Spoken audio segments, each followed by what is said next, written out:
The Buddha continued, though and confused living beings do not evaluate themselves, encountering such situations in their confusion, they fail to recognize them and say that they have become sages, thereby uttering a great lie. They did not mean to lie even. They will fall into the relentless hells. Oh God, this is not fair. That's why you must meditate with guidance. You can't just meditate yourself looking like somebody sit there, close the eyes, and then you can do that. Okay? You cannot. You must have an expert guidance, like everything else. Otherwise you might fall into the trap of the Maya. Because the Maya, they like to disturb practitioners, and they are powerful. They're more powerful than us. We have the body, we have obstruction of the bodies, we have the mind, we have obstruction of the mind. They have nothing to obstruct them. They can exercise their power on anyone. And they don't like practitioners because if you liberate it, they lose one soul. And maybe they lose more souls because of you. Because you influence others and you have your relatives and friends. One person enlightened according to height, you bring, just, 1, 2, 3, 5, 6, 9, 10 generations with you. Yeah, that's why. That's why he's afraid. Imagine everybody enlightened, the world's empty. Whom do the Maya can harass, molest, torture, or mislead for fun, for controlling. That's why. Now, in the Dharma ending age, after the Tathagata enters Nirvana, Tathagata is one of the titles of the Buddha, okay? All of you should rely on and proclaim this teaching. Do not let the demons of the heavens have their way. Offer protection so all can realize the unsurpassed way, the Buddha's way. Somebody want to ask something? What was it? I hope it doesn't sound like a childish question, but I want to know why doesn't Maya just be practitioners? He is not a practitioner. He doesn't want. Yeah, you ask many thousand millions of people outside, why doesn't he want to be a practitioner? Yeah. Even I go everywhere and preach for thousands of people. Yeah, not all of them want to become practitioners even, let alone Maya. He has his power. He can create things. He can create beings. He likes to rule. Maya is as powerful as Buddha, if you want to know. It's just he lacks love. He lacks compassion. Buddha has compassion and love and power. He has only power. So he doesn't understand suffering of humans or you and I or the animals. He just look at it, his creation tearing each other apart, he don't care. He has no love in his heart. That is why if we practice anyway meditation, we must first cultivate our compassion by keeping the precept. At least keep a precept. Don't kill, don't harm, don't lie. You see, lying also harming others. Sometimes it does. Yeah? For example, like that. The precept is to keep you in line so that you don't harm and you don't fall into the Mayic way, because the Maya doesn't care about anybody else's feeling. He has too much power. He has anything he wants, anytime. He loves to rule. You see, with iron fist even. Therefore, anybody do something wrong in here, in the name of judgment, in the name of law, he send them to hell. Even a practitioner who doesn't understand, mistakenly thinking that he's a sage, or just by ego or something, he still go to hell. You saw that? The Buddha said that, you go to relentless hell. That's why the Buddha plead with all his disciples and bodhisattva, please, in the Dharma ending age, meaning when he's not there anymore, and his lineage already come to be diluted and no longer powerful as when he was there or when he just passed away. When the Buddha passed away, the lineage, bloodline is still there because he still has Ananda. He still has his son, Rahula, which also became one of the successors. He has Manjusri, he has other, Mauda, Galayana, etc., etc. They, all of them take turn to become successor. For many hundred years, the lineage is still fresh and pure. But after these foremost disciples die also, then no more. That is a Dhamma ending age for the Buddha life or Buddha teaching. That's what he called Dhamma ending age. Then the Buddha worried that the practitioners might fall into the trap of the demon. That's why he keep talking so long, so detailed, so patiently, that please take care of them, so that all his disciples are still alive, understand and try their best to take care of the later generations of practitioners. Yeah, you're right. I wish he became practitioner. He don't care. He doesn't care because he had not the intention to help any other beings when he practiced. That is why. He practiced just to gain power, to create and to rule over his creation. That is the intention. You see, depends on what intention you have, you will get it. If you meditate because you feel sorry for yourself, that you be deluded all these lifetimes, or this life, you want to better yourself, you want to improve, and also in case you can bless your generations, other generation, or help others, spread the truth, anything, okay? Your noble goal, your noble intention. But he never had this kind of intention. He just bored with heavens. He's bored to become a kind of subordinate to high God or to the Buddha. He revolted. He wanted to be his own man, rule over whatever he create or borrow. This is the kind of ambitious. So spiritual practitioner can't even be that ambitious. And this is really a sad thing. What? Master, I feel like if Maya does gain love and compassion, then he'll actually have more power. Because the more love and compassion you have, the more support you have from higher realms, which is more power. I feel like it's not smart for him not to practice. It doesn't make sense because if he... Yeah. He's not smart enough. Yeah. He doesn't think that way.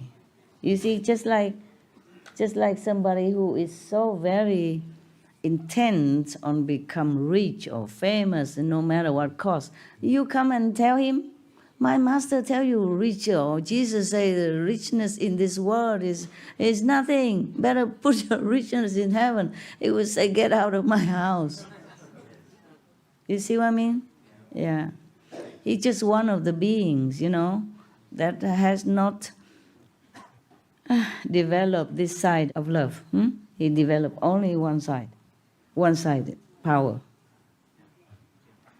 Hi, Master. I have a question about the Maya also. In the book from Master Kabir, Anurag Sagar, he said that Maya is a child from high-level master, fifth level loss. Fifth level loss. Okay. So I just wonder how the Maya becomes such a bad guy because he coming born from a good guy, the love, and he no have traps and tricks. How like human beings here in the world, because he has in heaven with all the blessings. He's born in heaven, I told you already. He's born to be in the subordinate, being born to be good, born to be have to be in the rules. He liked to rule himself. He liked to be a king. Okay. Just like some revolutionary leader, He doesn't like the government. What do you wonder? The fifth level is also inside the shadow world. Yeah. That's why I'm going to take you out, outside. Yeah. Thank you. Outside of the fifth world. But if you reach the fifth world, you're good already. If you're good, then you're in the fifth world. You go there. Okay. What? Another question about this, Master. You told us you prepare a special place beyond Yeah. the fifth world. Yeah. Can you share a little bit more? Because, for example, this world is available to all Master Kuan Yin practitioners, for example. For my disciples only. Oh, thank you very much, Master. Thank you very much. Love you, Master. Thank you. It's a new place or Master Yeah. prepare? As a place created for you. Oh, wonderful. Thank you, Master. It's normal thing, you know. I mean, like Amitabha Buddha, he also created a place for who you believe him at that time. And afterward, if people believe in him, he also accept him to go up there. Whoever believe in that master will go there. That's why you have to be careful which master you follow. Because wherever he will go, you go, okay? We are very lucky, Master. Very lucky people. All right. Thank you. Yeah. You might have done something good to deserve it, or you might be too bad that no saints want you. Pick your choice. Think, look inside you, see, who am I? Is that the good one or the bad one? I don't care, okay? If you're my disciple, you can go up. Thank you, Master.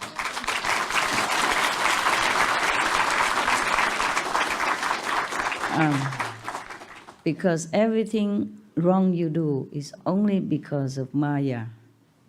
And the Maya is the one also created the mind. And the mind, the Maya, everything is from the illusionary shadow world. So if you done something wrong, it's not your fault. I don't see it that way. It's just because I'm your teacher, I have to point out, don't do this, don't do that, okay? That's a bad one, that create bad karma, this create good merit, okay? But I don't judge you that way, okay? Just in this world, we should abide by the rule, so we don't suffer, huh? We don't suffer while we living in here, so that you can have peace of mind, good health, security to practice. If you don't have good health, you don't have a good house, you're doing some bad thing, then you'll be disturbed every day. How can you sit comfortably for a little time that you have already due to all worldly demands and family? You know, due to this world, it's already taking up a lot of your time and strength and energy.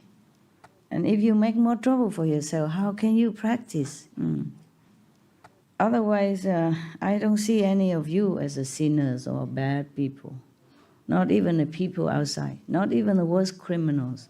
They're just doing what they have to do. They're just doing according to their karma road that they have fallen into by traps, by tricks, by demons, influence, you know, all kind of things that it's just eating up people and animals, all beings on this planet. And you do one thing wrong, you do another, one thing lead to another, and you just can't get up. You understand? I sympathize for everyone, even the worst criminals in this world. People judge them, I don't. I just feel sorry for them, very, very sorry. And it pains me that not everyone listened to me so that I can help them. They don't have to listen to me. If they just believe in me, then I can also liberate them at the end of their life. Then they don't have to come back again. If they just not slander me, then I can also liberate them, help them at the end of their life. And in this lifetime already, anyway, in different circumstances, although they don't see, they don't know. Some do know, yeah, some do know, even they're not your Kuan Yin practitioners, brothers and sisters, they do know. Some see, okay? Yes. And some don't. But imagine, you're very helpless in this world, everyone. So helpless, and then being influenced by the demons and by your society, by the situation you have to live in, yeah, by jobs, by survival necessity. Everybody is such a victim in this world. If you were born in heaven, how would you fall like this? Huh? I mean, higher heaven, yeah? You don't have to fall. Okay, we are also accusing Maya, but actually he's doing his job. Okay, he's doing his job. He has to be like that. He has to have no love, no compassion, nothing. So that you can develop your love, your compassion, because of the situation that he created. And it make you feel loving and kind to the victims. And then beware yourself what you're doing or not doing. Okay? Yeah. When something happened to me, and I know it's wrong, it's bad, it's going to hurt me, or I lose money, or whatever, but I feel helpless. I cannot help. I cannot do anything. It looks like I have to wait. You feel helpless. Yeah, I feel helpless. I know. Sometimes, yes. Yeah. Not all the time. Yeah. Is that normal? Not normal. Not normal. No, because you have been taught right and wrong, and you have the master power inside to help you, so you can get up all the time, anytime. Okay? No excuses. People outside, they have no one to rely on. They are excused. You are not. Okay? And even if I excuse you, the Maya will make you suffer. Okay? Don't worry about Maya, don't worry about me. I accept all of you already, no matter what. You are my children. Okay? And yeah, I take care of you.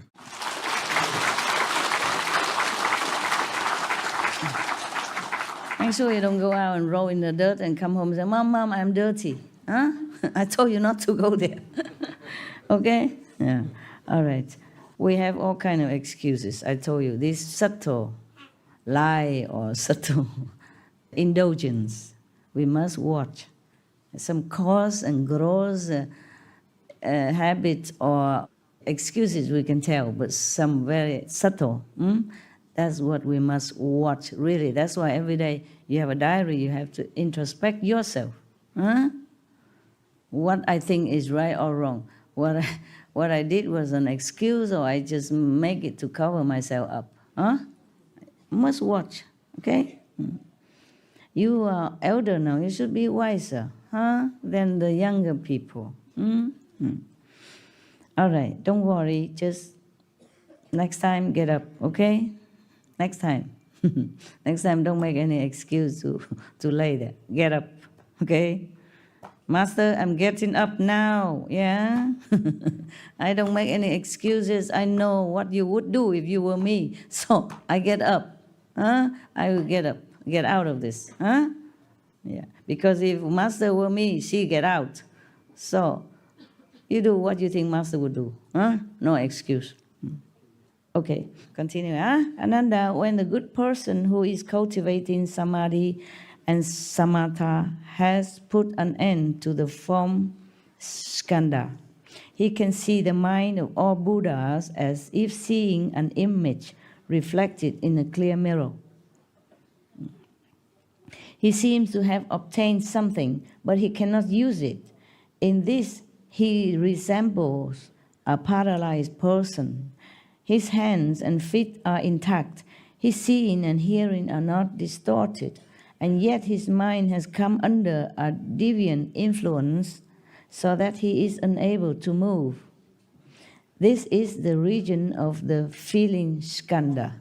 After all these 10 stages you pass, you still have to go through another gate here, okay? Once the problem of paralysis subsides, meaning he knows things, he sees the Buddha's mind, he knows all the truth, but he cannot use it.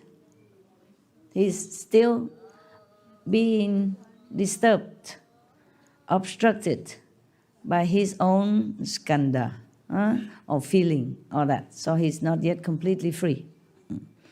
So once the problem of paralysis, the Buddha likened to your helpless state of knowing, seeing the Buddhas and knowing the teaching, the truth, but cannot use as if paralyzed. Right? But when that state subsides, his mind can then leave his body and look back upon his face.